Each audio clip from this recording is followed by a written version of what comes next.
Hey guys, Awakening Animations here, and I just want to give a quick walkthrough of my texturing process in Substance Painter. Sorry. So I'm using Substance Painter 2019, so it's the latest version. And yeah, so let's get started here. I've got two texture sets, a metal and a wood.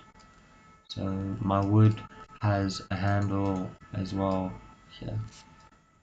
Okay, so with the wood here, if I turn all of this off one by one,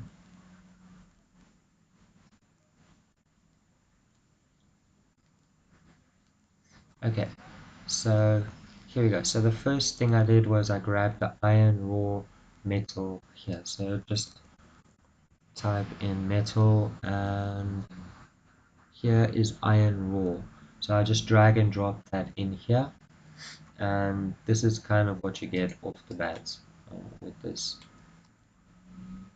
So it's not bad from the start, Um, and I think I changed the color maybe, and yeah, that's about it for this part. It's all I did. Um, the next section I dropped in a fill layer, and I left the roughness and metal, and I put the metal full up because it's a metallic material that I want to create here. And I played with the roughness here to give it a different roughness to the iron here. And then in the base color, I just drop in the curvature. So if we look at what this does, it gives us this dark effect, and where it's light, we have a lighter metal, kind of like it's worn in a way. And I just dropped the curvature, levels on this full layer. And because we've got the curvature on the base color, if we go here to base color, we can see the curvature map. And yeah, so I just brought the black values in, the whites even closer, and I took the gamma, the gray value, towards the black a bit more. And yeah, so we kind of get this effect like so. Okay, so moving back to the material. Um, Never mind. And finally, with the metal, all I did was added a dirt, so it's another full layer here with all the parameters up. I set the height to 0.03, some roughness, and that's it.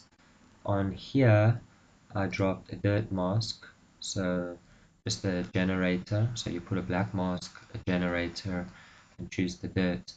And basically just play with some parameters to get what you want. So here we can see what the dirt does. And yeah, we're using a bit of the AO and some of the curvature settings to drop some dirt around here. And that plays well with our roughness channel. As we go around here, we can see how the wood is much more rough than the metallic areas, which is really cool.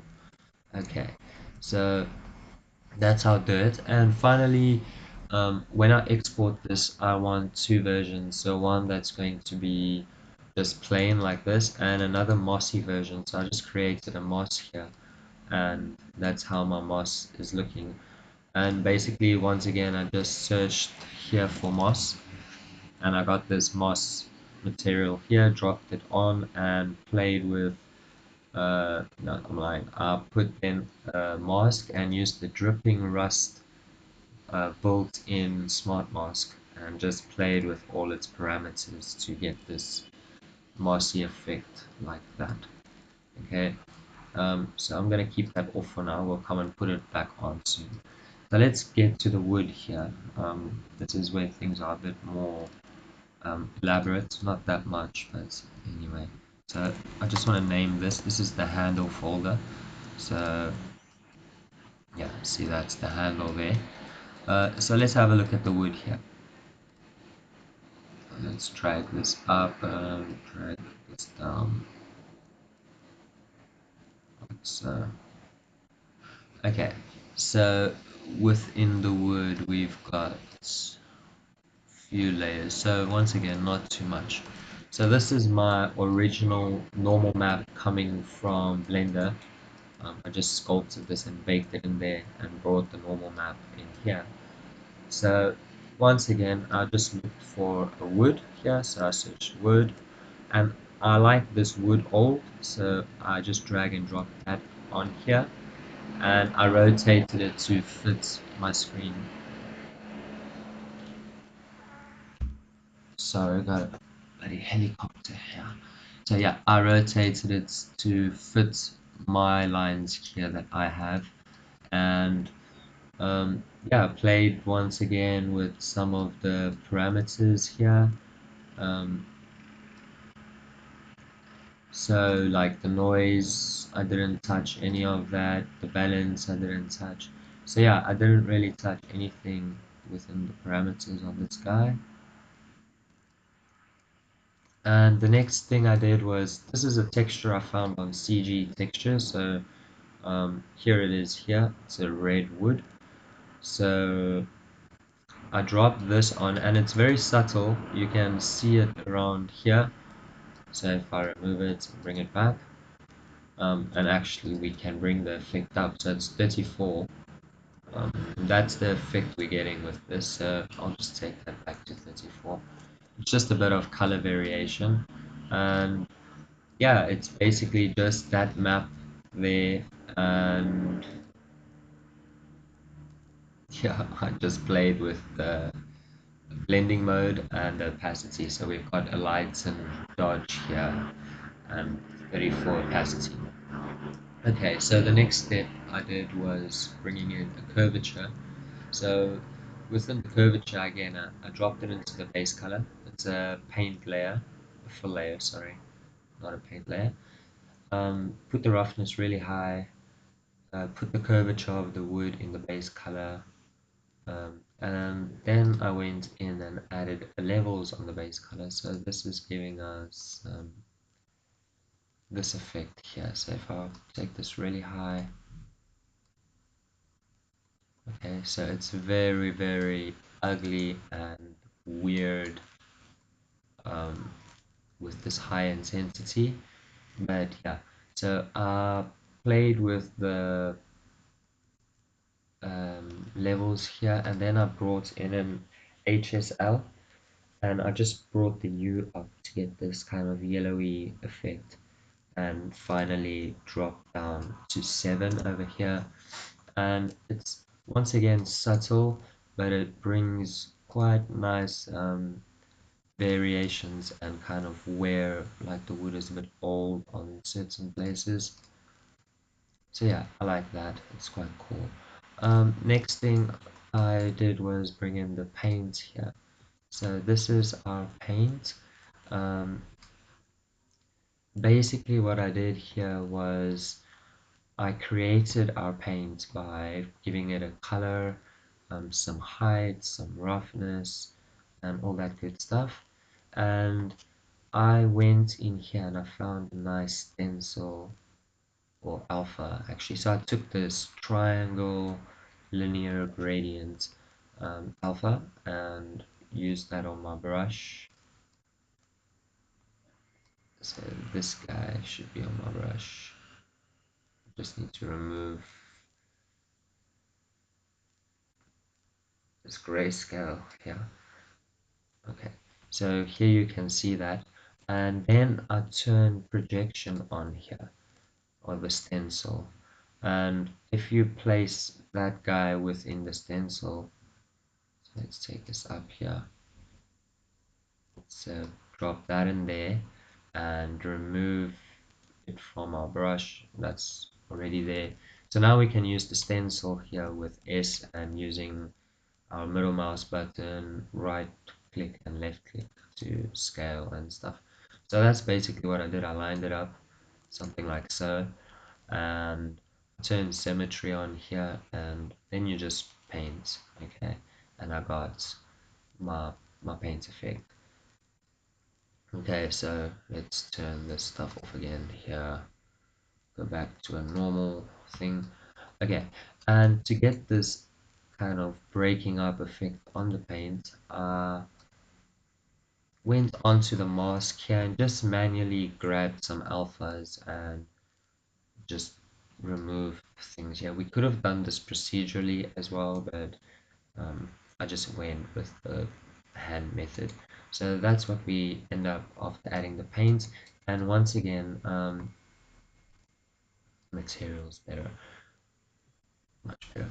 So once again, with the paint here, it's got much more specularity than our wood, which is exactly what we were looking for.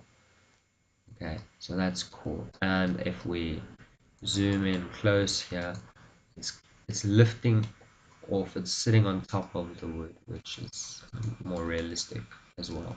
That's why we gave it some height. Okay, so finally, once again, we've got some moss here. So this moss has very high contrast and stuff, so we could bring down the base color just ever so slightly, something like so. And yeah, so if we turn the moss on here for the metal, that's what we get with the moss. So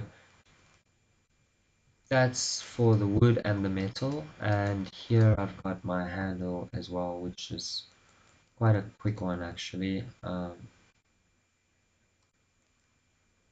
So yeah, here's the handle here, and basically it's the same process. If we're looking here, I just grabbed leather that's in here, changed the colors, and then I duplicated that leather, gave it a, a reddish color, and used a mask. um, what mask is this? Okay, I went and painted once again by hand using an alpha to get a different variation in color there, and then I added this, which I painted by hand once again, just a lighter color. And actually here I want to add a filter, da, da, da, filter, where you at, and just blur this slightly. So that's, ooh, I don't want to bevel it, I want to blur it. And yeah, that could be fun. So there we go, we got that kind of effect over there. Okay, so that's it, and there's our game asset ready to go. Show the wireframe here. I've got one version lower poly than this one, um, but yeah, to have some nice round shapes and stuff. So there we go. This is our final material, and I'll export both of these, one with the moss and one without the moss, and it will be rendering in any game engine. So we can quickly do a quick render here to see how it looks um, with a ray trace engine. So I don't have the best computer, but should have a decent idea of how this will look. I rotate it something like that and play with this light.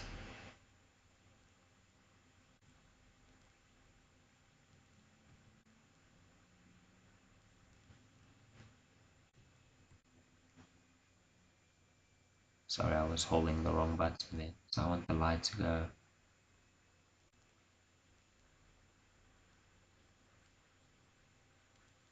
Yeah, so there, now we're getting some light.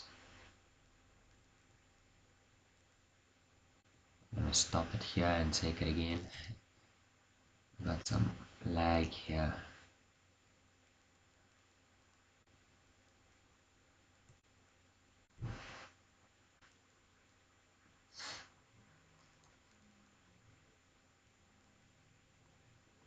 Okay, so we can always come in and remove some of the exposure.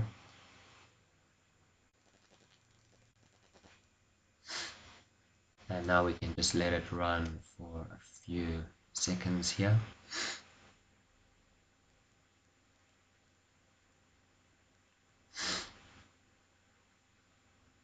But there we go, that's our final result in a ray trace render, and I hope that helped some of you guys just to quickly get some nice textures going on your models. Yeah, so you can pop out game assets like never before.